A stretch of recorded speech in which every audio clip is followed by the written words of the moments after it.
The debris field stretched for thousands of kilometers, filled with the broken remains of ships from a war that ended before Jiho was born. His salvage vessel moved slowly through the wreckage, scanning for anything worth selling. The work was boring, lonely, and sometimes dangerous. But it paid enough to keep him flying, and that was all Jiho wanted. He had been working the outer rim for 3 years now. Most people thought he was crazy for staying out here so long. The debris fields were unpredictable, and pirates sometimes hunted salvagers for their equipment. But Jiho preferred the silence of space to the crowded stations near Earth. Out here, nobody told him what to do or how to live. His scanner beeped. Something big was hidden inside a cluster of broken hull plates. Jiho guided his ship closer, his eyes fixed on the readout. The signature was strange, like nothing he had seen before. It was giving off energy, which meant it still had power after all these years. That was unusual. Most wrecks were completely dead. Jiho put on his suit and grabbed his tools. The airlock cycled, and he pushed himself toward the wreckage. His magnetic boots clicked against metal as he landed on what looked like the remains of a cargo ship. The design was alien, but that was normal out here. Hundreds of species flew through this part of space. He followed his handheld scanner through a torn opening in the hull. Inside, everything was dark except for the light from his helmet. The corridor was tilted at an odd angle, and frost covered every surface. Jiho moved carefully, checking for weak spots in the floor. The energy signature was getting stronger. It was coming from deep inside the ship, past several sealed doors. Jiho used his cutting torch to get through them one by one. Whatever was in here, someone had tried very hard to keep it locked away. The final door opened into a large cargo bay. Jiho stepped inside and froze. In the center of the room was a massive crystalline chamber, easily 3 meters tall. It glowed with a soft blue light, and inside it was something impossible. A creature that looked like the dragons from old Earth stories floated in suspended animation. Its scales were deep red and gold, and even motionless. It radiated power. Jiho had seen many strange things in space, but never anything like this. He moved closer, his boots making soft, clanging sounds on the metal floor. The crystal was warm to the touch, and he could see cracks spreading across its surface. Whatever this chamber was meant to do, it was failing. The creature inside looked sick. Its color faded in places. Then it opened one eye. Jiho jumped back, his heart pounding. The eye was massive, with a golden iris that fixed directly on him. He felt something brush against his mind, like a voice that wasn't speaking out loud. "Human," the voice said inside his head. It sounded tired and old. "I have been waiting." Jiho looked around the empty room. Waiting for what?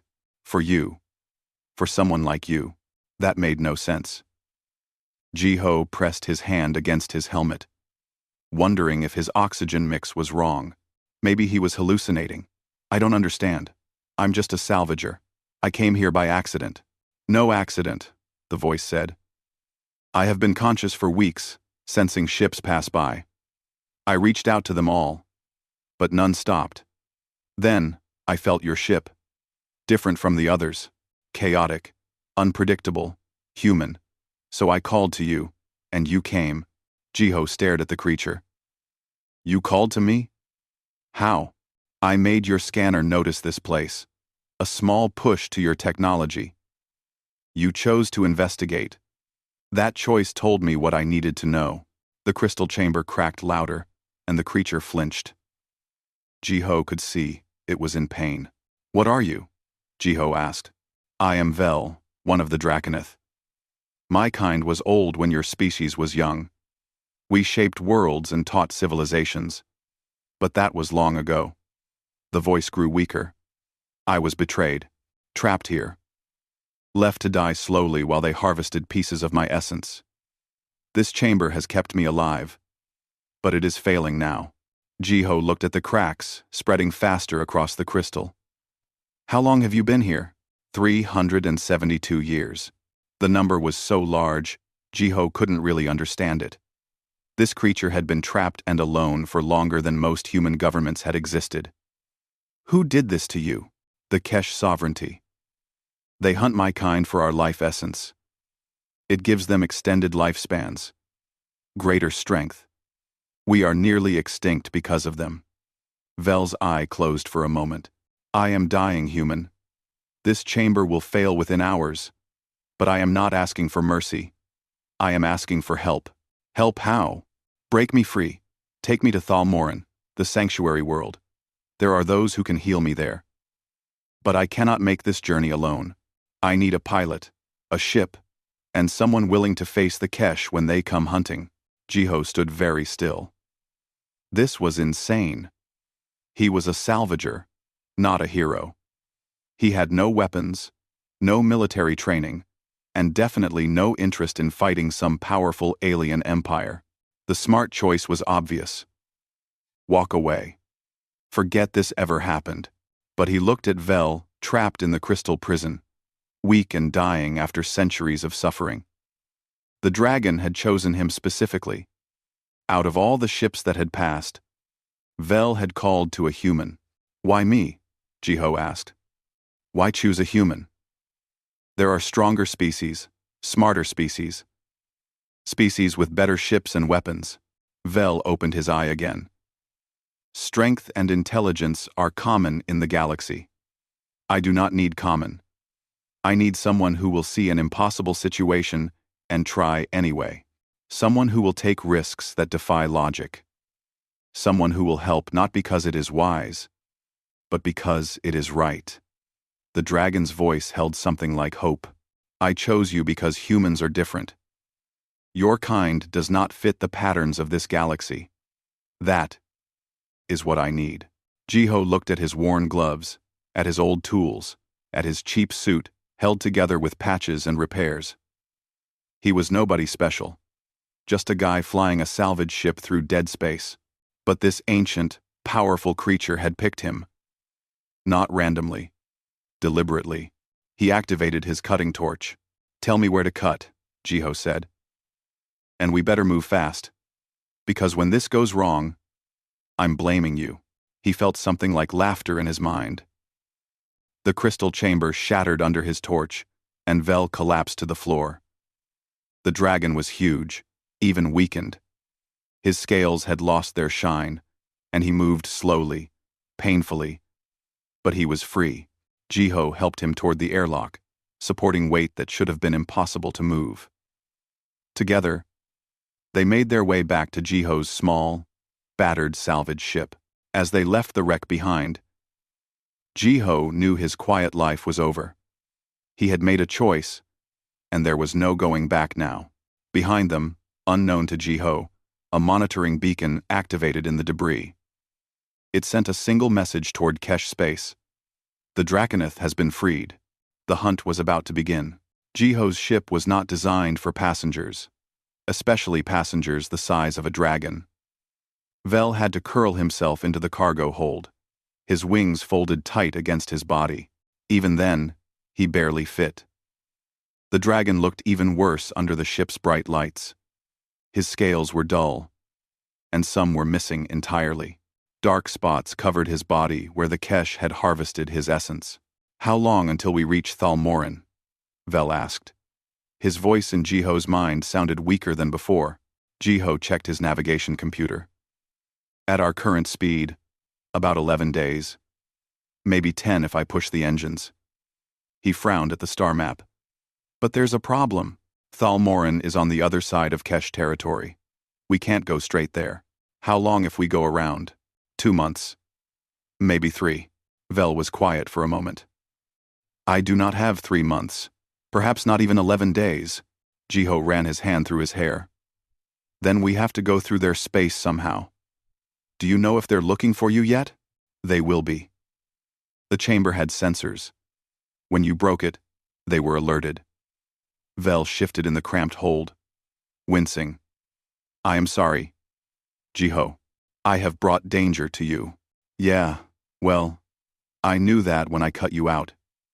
Jiho started plotting courses on his computer, trying to find a path that might work. All of them looked impossible. We need help. I know someone who might be crazy enough to join us. 3 days later, they reached the black market station called Crossroads. It was a massive structure, built from old ship parts and stolen materials, floating in neutral space where no government asked questions. Jiho had been here many times before. It was a good place to sell salvage and avoid attention. He left Vel hidden in the ship and went to find Yujin. He found her in one of the station's bars, playing cards with a group of trail merchants. Yujin looked up when he entered, and her face showed surprise. She was tall for a human woman, with short dark hair and scars on her hands from her years in Earth's defense fleet. She had left the military 2 years ago, but she still moved like a soldier. Jiho? She put down her cards. I thought you were dead. You never answered my messages. I was working. Didn't have much signal out in the debris fields. He sat down across from her. I need to talk to you. Privately. Yujin studied his face, then collected her winnings and stood up. This sounds serious. They went to a private meeting room. Jiho made sure the door was sealed before he spoke. I found something in the debris. Something impossible. And now, I need help getting it somewhere safe. What kind of something?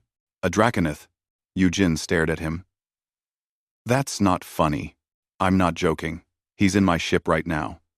His name is Vel, and the Kesh have been keeping him prisoner for centuries. He's dying, and we need to get him to Thalmoran. The Kesh? Eugene's expression changed to concern. Jiho. The Kesh sovereignty has a military that could crush Earth's fleet without trying. You can't fight them. Eugene's sovereignty. Jiho. You can't fight them. I'm not planning to fight them. I'm planning to sneak past them. With a dragon in your cargo hold? They'll detect him from a kilometer away. That's why I need your help. Jiho leaned forward. You know tactics. You know how to plan this kind of thing. I'm just a salvager. But you were military. You trained for impossible situations. Yujin was quiet for a long time. Let me see this dragon first. Then I'll decide. Back at the ship, Vel raised his head when they entered. Yujin stopped in the doorway, her eyes wide. Spirits of Earth, she whispered. It's real. Hello, Yujin, Vel said directly into her mind. She jumped at the mental contact. Jiho speaks highly of you. He says you are clever and brave. I said you were a good pilot and not completely insane. Jiho corrected. Yujin moved closer, slowly, like she was approaching something dangerous. But when she saw the wounds on Vel's body, her expression softened. They did this to you? For a very long time, yes. She touched one of the scars gently, then turned to Jiho. Okay. I'm in. But we need a better plan than just flying through Kesh space and hoping. Over the next few hours, they worked on ideas. Nothing seemed safe. The Kesh had sensors everywhere, and Vel's energy signature was too strong to hide with normal methods. Every route they planned ended with them getting caught. Then Jiho had an idea. What if we don't hide him? He said. What if we make him invisible by putting him somewhere no one would look? That doesn't make sense. Yujin said. Jiho pulled up a star map. Look, here's our route into Kesh space. And here's a solar flare happening in 3 days. What if we fly through the flare? The radiation would be so intense that their sensors couldn't see anything clearly. Yujin looked at him like he was crazy. Solar flares produce radiation that would kill us and fry every system on the ship. Not if we shut down most systems and coast through on minimal power. We route Vel's energy through the ship's core, make it look like engine feedback. By the time we come out the other side, we're past their main sensor network. The chances of surviving a solar flare are almost zero. Almost zero is better than definitely getting caught. Jiho looked at Vel. What do you think? The dragon's golden eyes gleamed. I think this is exactly the kind of insane human plan I was hoping for. No other species in the galaxy would even consider it. Yujin calculated the numbers on her datapad, her frown deepening. I can maybe improve our chances to 3% if we reinforce the shields and time it perfectly. But Jiho, 3% means we probably die. Probably isn't definitely, Jiho said. She looked at him, then at Vel, then back at her calculations. Finally, she sighed. We'll need better shield generators. And hull patches. And prayer. Probably. Lots of prayer. They spent the next day buying supplies and upgrading Jiho's ship. Eugene worked on the shield systems, while Jiho reinforced the hull. Vel helped where he could, using what little strength he had left to stabilize the power core. On the second day, alarms started going off across the station. Ships were leaving in a hurry. Jiho grabbed a passing dock worker. What's happening? Kesh warships just entered the system. They're searching every ship. Looking for something. Looking for Vel. We need to leave now, Eugen said, running back to the ship. They barely made it out before the Kesh arrived at their docking bay. Jiho pushed the engines hard, racing away from the station. Behind them, he could see Kesh fighters launching, their sleek ships much faster than his salvage vessel. They've seen us, Eugen shouted from the co-pilot seat. I know. Hold on. Jiho threw the ship into a wild spin, diving into the densest part of a nearby asteroid field. The Kesh fighters followed, firing energy weapons that blasted apart asteroids around them. Debris rattled against their hull. This is insane! Eugen gripped her seat. You said that already. Jiho yanked the controls, threading between two massive asteroids with barely a meter of clearance on each side.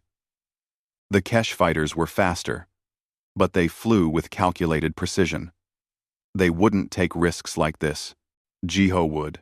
He dove under a tumbling rock the size of a building, then shot upward into a narrow canyon on an asteroid's surface. The canyon was barely wider than his ship.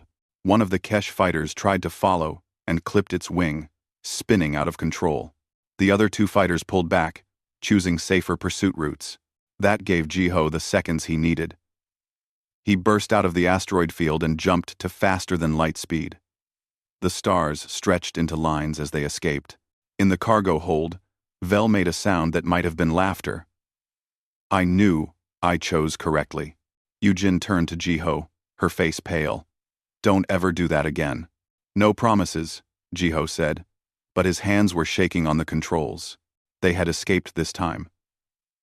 But the Kesh knew they were out here now. And they would keep hunting until they found Vel, or killed them all trying. The solar flare was 2 days away. Their desperate plan would either save them or end them. Jiho checked their course and settled in for the flight. Behind them, somewhere in the dark, he knew the Kesh were coming. The solar flare grew larger on their view screen, a massive wall of fire and radiation that seemed to fill all of space. Jiho had seen flares before from a safe distance, but never this close. The heat was already making his instruments flicker. Starting final preparations, Eugen said, her voice tight with stress. She had barely spoken since they began this approach. The calculations she ran kept giving them worse and worse chances of survival. In the cargo hold, Vel was weaker than ever. The chase had cost him energy he couldn't spare. Jiho visited him before they entered the flare. How are you feeling? Jiho asked.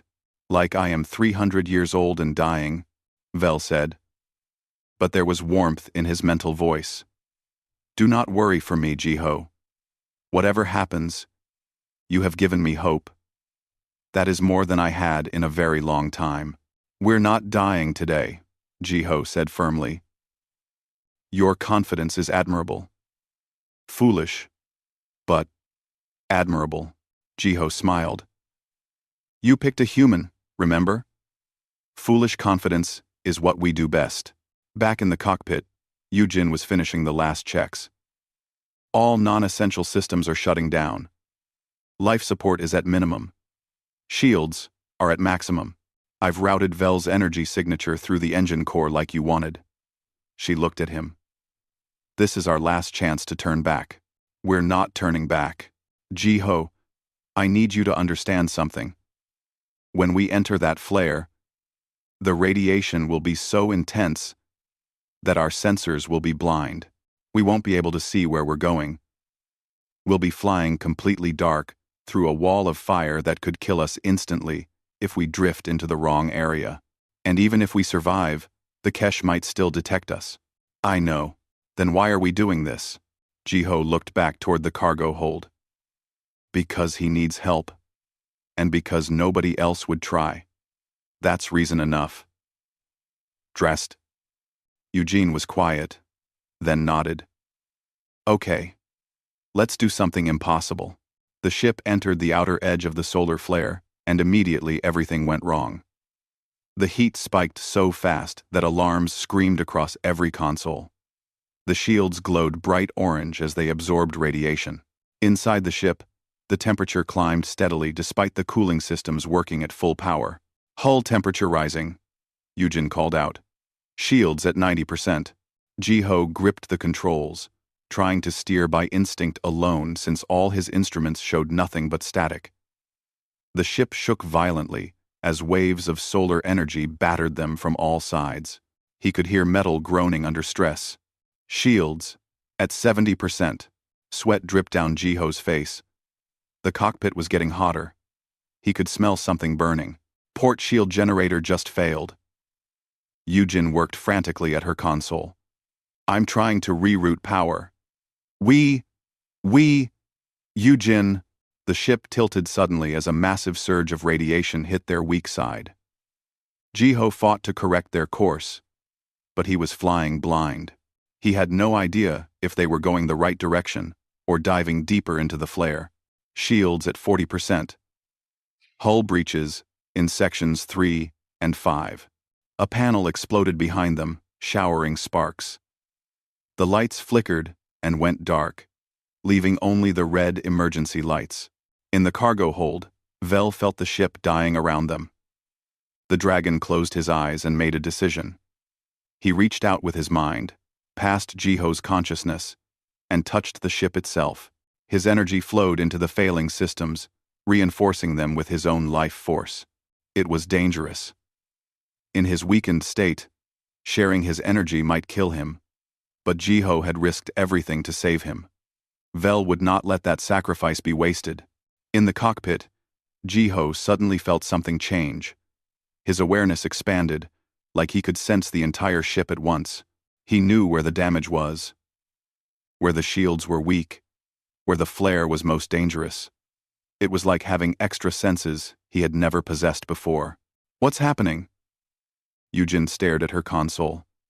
The shields just stabilized, and our power output is increasing. But I don't understand how. Ji-ho understood. He could feel Vel in his mind, not just speaking but sharing something deeper. The dragon was connected to him now. Their consciousness linked. Vel, what are you doing? Ji-ho asked. Helping you fly. Vel's voice was strained. Use my senses. I can feel the energy flows in the flare. Let me guide you. Together, human and dragon navigated the impossible. Ji-ho provided the quick reactions and instinctive flying, while Vel sensed the patterns in the chaos around them. They moved as one, dodging the worst surges of radiation, finding paths through the fire that should not have existed.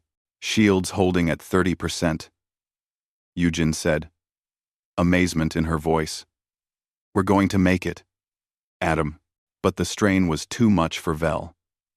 His energy was nearly gone. The dragon felt his consciousness starting to fade. Just a little further, he thought. Just get them through. Then they burst out of the flare into clear space. Ji-ho immediately checked their position. They were past the Kesh sensor network, deep into their territory, with no alarms raised. The plan had worked. We did it! Eugene laughed with relief. We actually did it! But Ji-ho felt something wrong. The connection to Vel was fading. He ran back to the cargo hold. Vel lay motionless on the floor. His scales were completely dull now. No light in them at all. His breathing was barely visible. Vel. Jiho knelt beside the dragon. The dragon's eyes opened slowly. Did we make it? Yes. We're through. Good. Vel's voice was so weak, Jiho could barely hear it in his mind. I am sorry. Jiho. I do not think I can continue. I gave too much. Unsobling. Revidius. No. Don't say that. Thalmorin is only a few days away now. You can make it. Perhaps I should have chosen better. Someone stronger than a simple salvager. Someone who could have saved me properly. Stop that, Jiho said firmly. He grabbed Vel's massive head and forced the dragon to look at him. You chose exactly right. We're both still alive. Aren't we? We just flew through a solar flare. We escaped the Kesh. We did impossible things because we did them together. His voice softened. Don't give up now. Not when we're so close. Vel looked at this human who refused to accept failure. This strange, determined creature who broke every rule and somehow survived. I chose correctly. The dragon's eyes brightened slightly. I will not give up. We finish this journey together. Yujin appeared in the doorway. I've got our course to Thalmorin locked in. 4 days at maximum speed. She saw Vel's condition, and her expression turned serious. Will he make it? He'll make it, Jiho said. We didn't come this far to fail now. Over the next 3 days, they flew deep into Kesh territory. Every hour, they expected to be detected and attacked. But the solar flare had worked perfectly. The Kesh sensors showed nothing but ghost readings from the radiation storm. They thought the fugitives had been destroyed. Jiho stayed with Vel most of the time, talking to him, keeping him conscious. The connection they had formed in the flare remained, a thin thread linking their minds. Through it, Jiho could feel the dragon's pain and exhaustion, but also his determination. Tell me about your homeworld, Vel said during one of their conversations. I have never been to Earth. Jiho described the blue oceans and green forests, the cities full of life, the way humans crowded together even when they had all of space to spread into. He talked about his childhood, his family, why he became a salvager. We're a young species, Jiho said. Only a few hundred years in space. Most of the galaxy thinks we're primitive and reckless. Maybe they're right. But we try. We keep pushing forward even when it seems stupid. That is your strength, Vel said. Older species have learned too much caution. We forgot how to take risks. Humans still remember that some things are worth any danger. On the 4th day, Thalmorin appeared on their sensors. It was a beautiful world, covered in silver forests and purple oceans. Ancient structures dotted the surface, built by civilizations so old that humans had no record of them. As they approached, they were hailed by the sanctuary guardians. Yujin explained their situation, and immediately, a medical team was dispatched to meet them. They landed on a platform surrounded by gardens. The medics came aboard immediately. Alien beings from a dozen different species. They looked at Vel with concern and wonder. Draconith were so rare now that most of them had never seen one. You brought him just in time, one of the medics said. Another day, and we could not have saved him. They carefully moved Vel to a healing chamber, far more advanced than the prison he had been trapped in. Jiho watched them work, feeling relief wash over him. You did well, human, the head medic said. Not many would have risked so much for a stranger. He wasn't a stranger, Jiho said. He was someone who needed help. That's all that mattered. As they settled Vel into the healing chamber, the dragon's eyes found Jiho one last time. Thank you, my friend, for seeing me not as a legend or a tool, but simply as someone in need.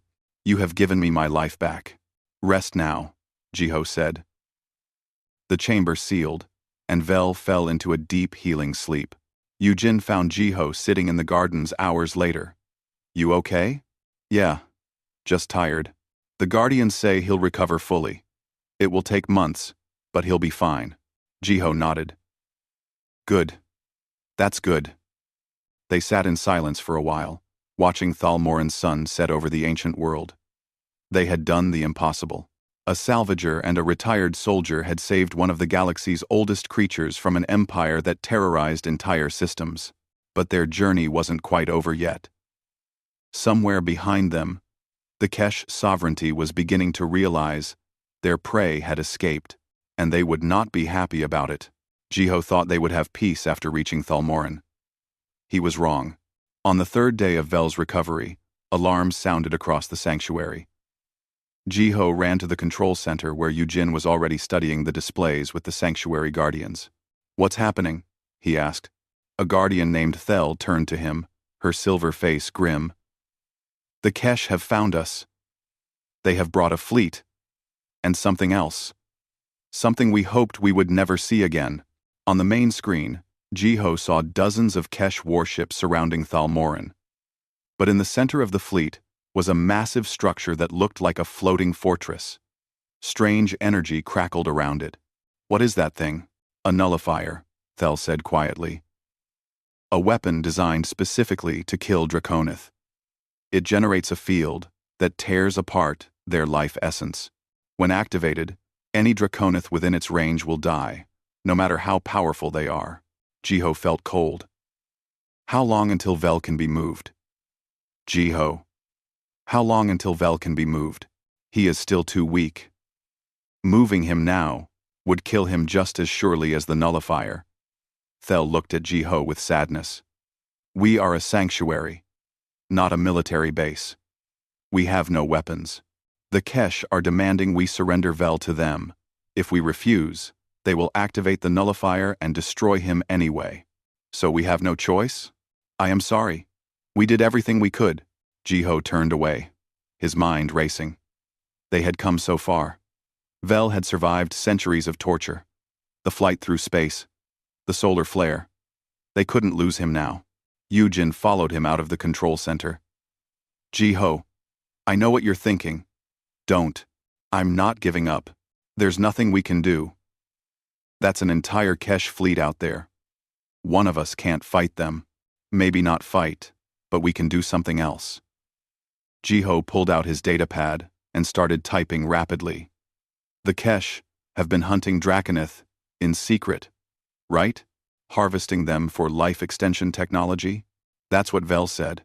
So what if the rest of the galaxy found out? What if we exposed what they've been doing? Yujin's eyes widened.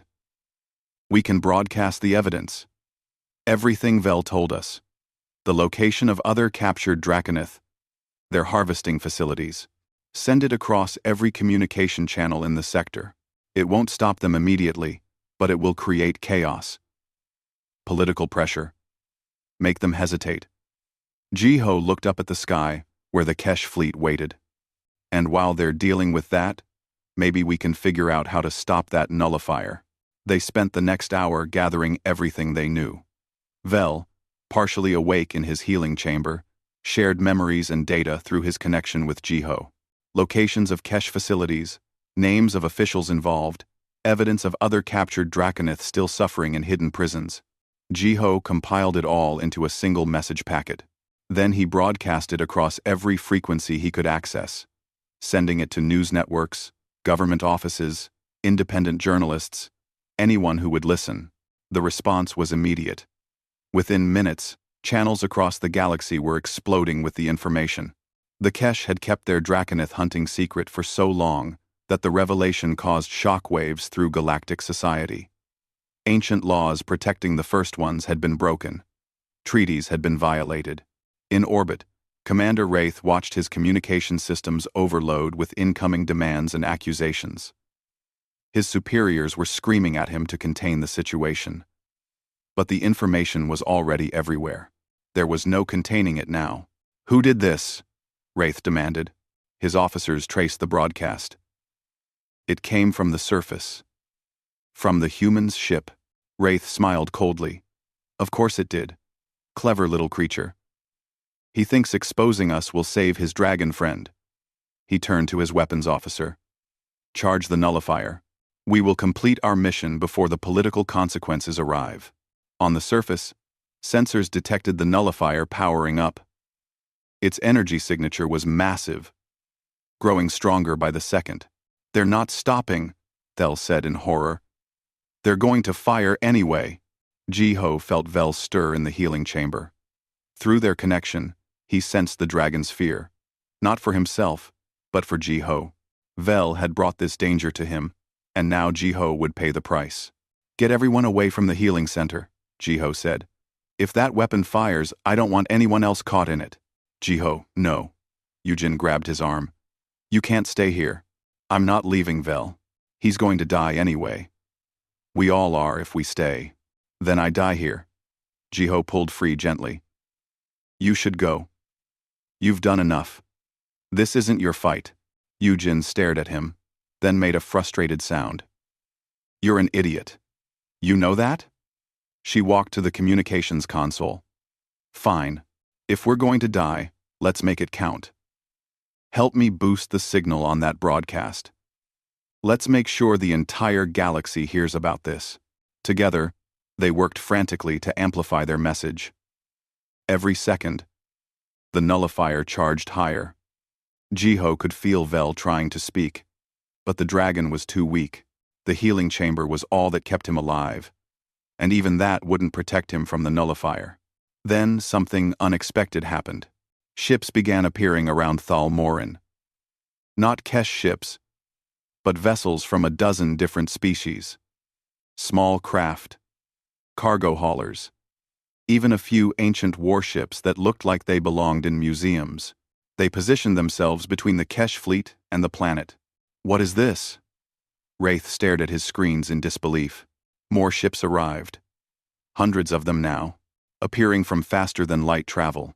They sent a unified message to the Kesh fleet. You will not activate that weapon. We have seen the evidence. We know what you have done. It ends here. They can't stop us, Wraith said. We have military superiority. Commander, one of his officers said nervously. Our government is ordering us to stand down. The evidence has reached the Galactic Coalition. They are demanding an immediate investigation. If we fire now, we will be in violation of a dozen treaties. I have my orders. Your orders were given before the galaxy found out what we've been doing. Sir, we have to stop. Wraith looked at the nullifier, fully charged and ready to fire. One command, and the Draconith would die. But his entire civilization would face consequences they couldn't survive. The gathered ships weren't much of a military threat, but they represented dozens of species watching. Witnesses who would report what happened here. The Kesh sovereignty had survived by staying in the shadows. They couldn't survive in the light. Slowly, Wraith gave the order. Power down the nullifier. Withdraw the fleet. On the surface, Jiho watched the Kesh ships pull back. He couldn't believe it had worked. The broadcast, the public exposure, the arriving ships. Together, they had created enough pressure to stop an empire. Yujin laughed with relief and exhaustion. We did it. I don't know how, but we did it. But Jiho felt something else through his connection with Vel. The dragon was trying to tell him something urgent, warning him about something. Then he understood. Wraith's ship wasn't withdrawing with the others. It was descending toward the planet. He's not giving up, Jiho said. He's coming down here himself. The ship landed near the sanctuary. Wraith emerged with a squad of soldiers. They marched directly to the healing center, weapons ready. The sanctuary guardians tried to stop them, but the Kesh soldiers pushed past. They entered the chamber, where Vel lay recovering. Wraith looked at the weakened dragon, then at Jiho standing protectively in front of the healing chamber.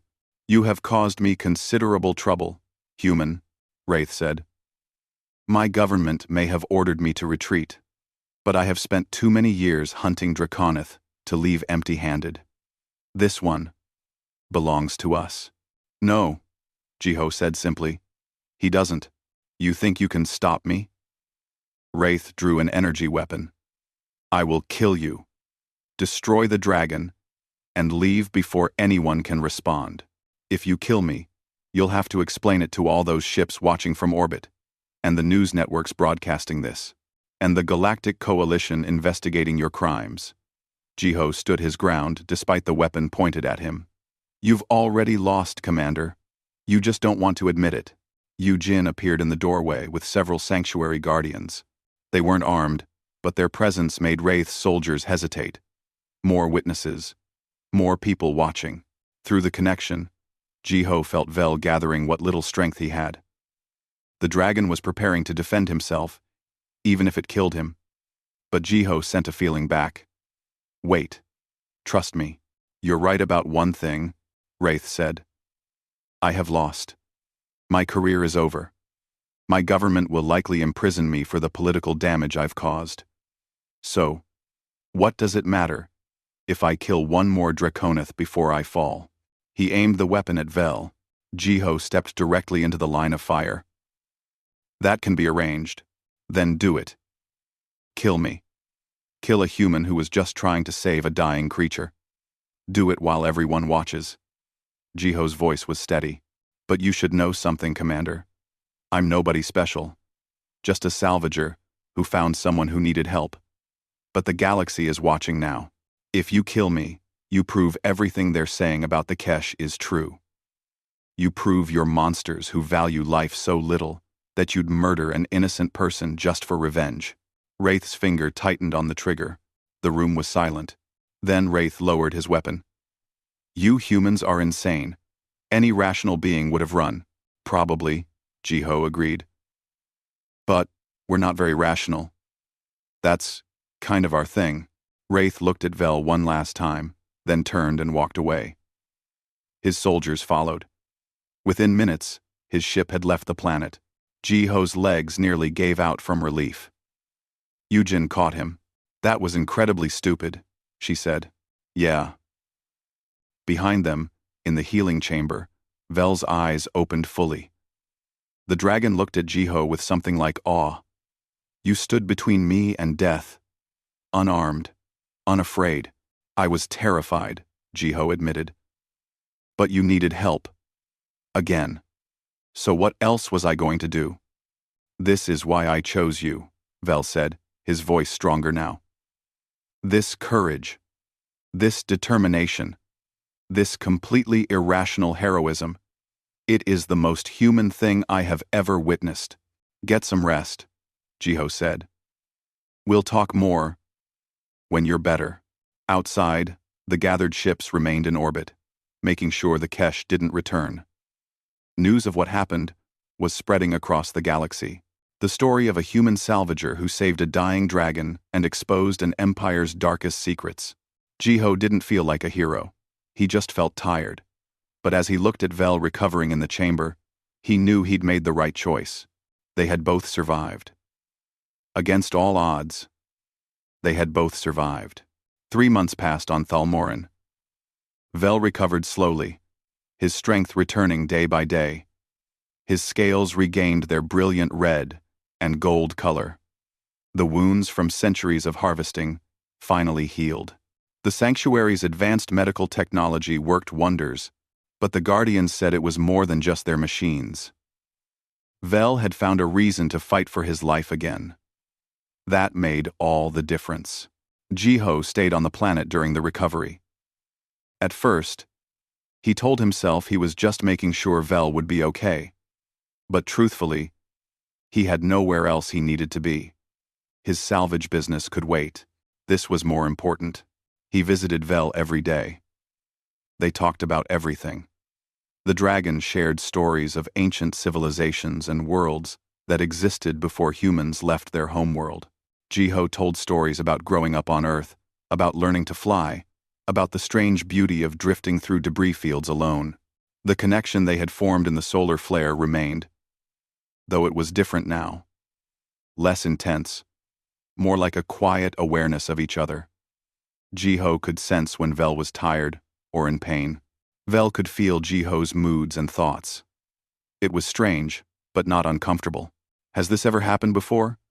Jiho asked one day. A Draconith and someone from another species connecting like this? Never in all my long memory, Vel said. He was sitting upright now, no longer confined to the healing chamber. His wings were folded against his back, each one larger than Jiho's entire ship. My kind has worked with other species before, taught them, guided them, but this bond you and I share is unique. Perhaps it required both our choices to work. I chose you, and you chose to help me. That mutual decision created something new. The Guardians say it might be permanent. Does that bother you? Jiho thought about it. No. It's actually kind of nice. I spent most of my life alone by choice. But this is different. It doesn't feel like an intrusion, more like having a friend who really understands you. I feel the same, Vel said warmly. Yujin had stayed too, though she complained about it constantly. I'm not a babysitter, she grumbled, but she continued to help with repairs on Jiho's ship and coordinate with the Sanctuary Guardians. She had also been contacted by Earth's government multiple times. Apparently, what they had done made them famous. They want us to come back to Earth, Yujin told Jiho. Awards, ceremonies, the whole show. They're calling us heroes. I'm not a hero. I just helped someone. You exposed a galactic conspiracy and saved one of the ancient first ones. That's pretty heroic by most definitions. I was just doing what needed to be done. Yujin smiled. That's what makes it heroic. You idiot. The consequences of their broadcast continued to ripple across the galaxy. The Kesh sovereignty faced sanctions from the Galactic Coalition. Several high-ranking officials were arrested.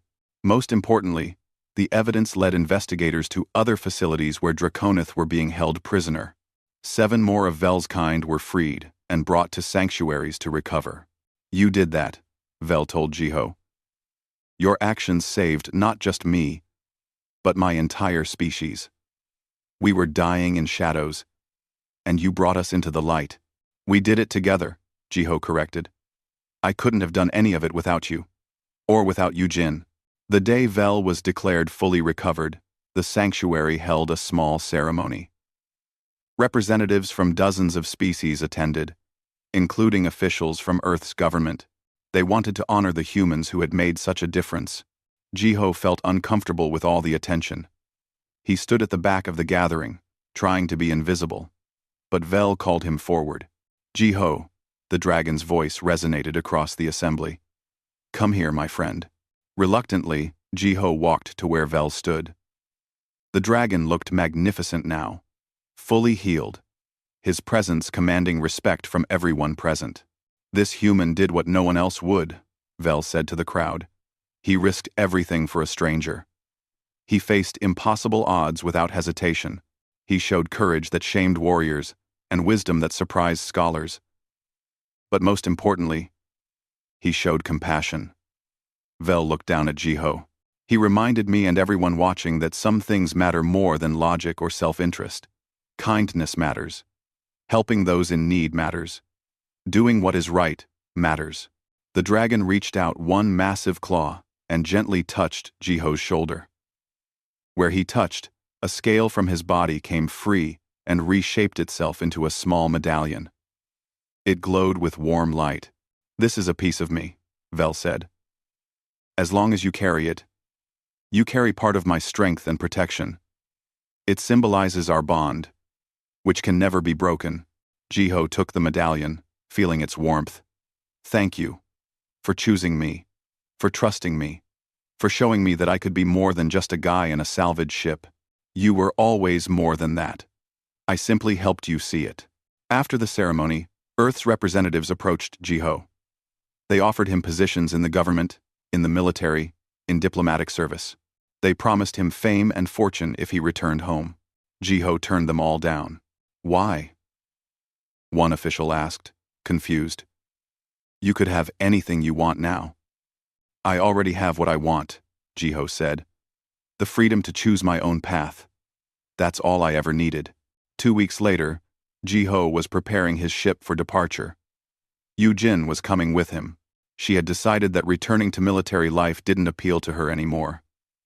Besides, she said, Someone needs to keep you from doing something stupid again.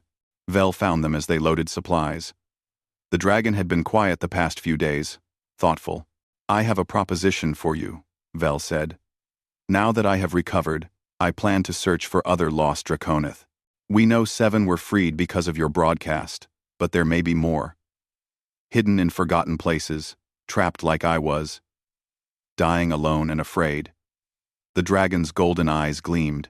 I would like you to help me find them. Jiho stopped what he was doing. You want me to come with you? I chose you once to save me. Now I am choosing you again to help save others. Your skills as a salvager mean you know how to search places others overlook. Your human creativity helps solve problems that seem impossible. And your compassion ensures we will never abandon someone in need. Vel lowered his head to Jiho's level. Will you join me? Vel lowered. Will you join me? Jiho looked at Yujin. She shrugged. I've got nothing better to do. Hunting for lost dragons sounds more interesting than hauling salvage. Jiho smiled and turned back to Vel. Where do we start? 8. Retuner. 2-man.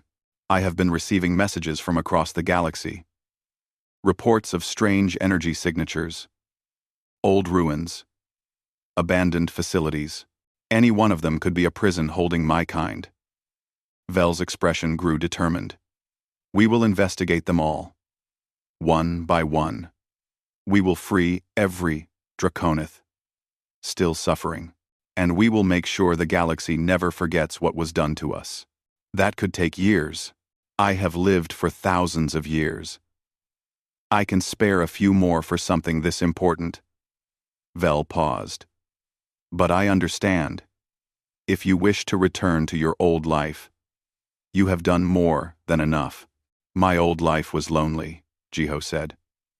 Just me and my ship, going through the motions. This is different. This matters. This is something worth doing. He touched the medallion Vel had given him. Besides, we're bonded now. I don't think I could leave, even if I wanted to. Then it is decided. We fly together. Over the next few days, they planned their first mission. Reports suggested a Draconith might be trapped in an old research station in the Dead Zone, a region of space so dangerous that even pirates avoided it. It was exactly the kind of place Jiho used to salvage. Just like old times, he said as they plotted the course. Except now I have a dragon with me, and a former military pilot who knows how to shoot. Yujin added. We make a strange crew. We make a strange crew. The best crews are always strange, Jiho said. On the day of departure, they stood together looking at Jiho's ship. It had been repaired and upgraded during their stay on Thalmoran. But it was still the same small vessel that had started this whole adventure. This ship is too small for me, Vel said, amused. I will fly alongside you instead. Can you do that in space? I thought dragons needed air. We are creatures of magic and energy, Jiho. We do not follow the same rules as others. I will fly beside your ship, and together, we will search the stars. They launched from Thalmoran with blessing from the Guardians. As they left orbit, Jiho felt a sense of purpose he had never experienced before. He wasn't just a salvager anymore. He was part of something bigger. Through their bond, Vel felt the same. For centuries, he had drifted in darkness, alone and hopeless. Then a human had found him, freed him, and given him back his life. Now they would do the same for others. Thank you, Vel said, as they entered faster than light travel. For everything. Thank you for choosing me, Jiho replied. For seeing something in humans that the rest of the galaxy missed. I saw courage, compassion, creativity, the willingness to help even when it was dangerous. Vel's voice was warm in Jiho's mind. I saw a species that has only just begun to show the galaxy what they can accomplish. And I wanted to be part of that story.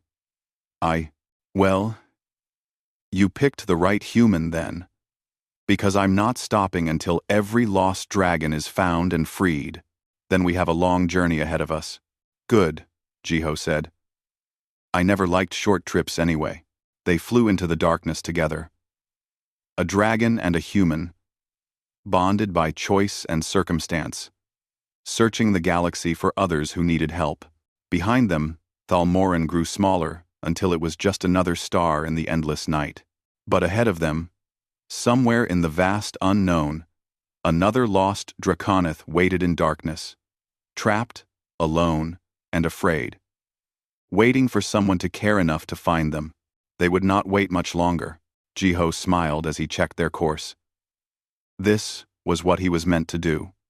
Not just drifting through debris fields, but actually making a difference. Vel had chosen him for a reason, and he would spend the rest of his life proving that choice was right. Next stop. The Dead Zone, Yujin announced from her station. This is going to be dangerous. Probably. Jiho agreed. But we've done dangerous before. We're good at it. Vel's laughter echoed in their minds, warm and alive. The dragon flew beside their ship, his scales gleaming in the starlight. He was free. He was strong. And he was not alone. None of them were alone anymore. Together, they jumped to faster than light speed and vanished into the stars, ready for whatever came next. The galaxy was vast and full of mysteries.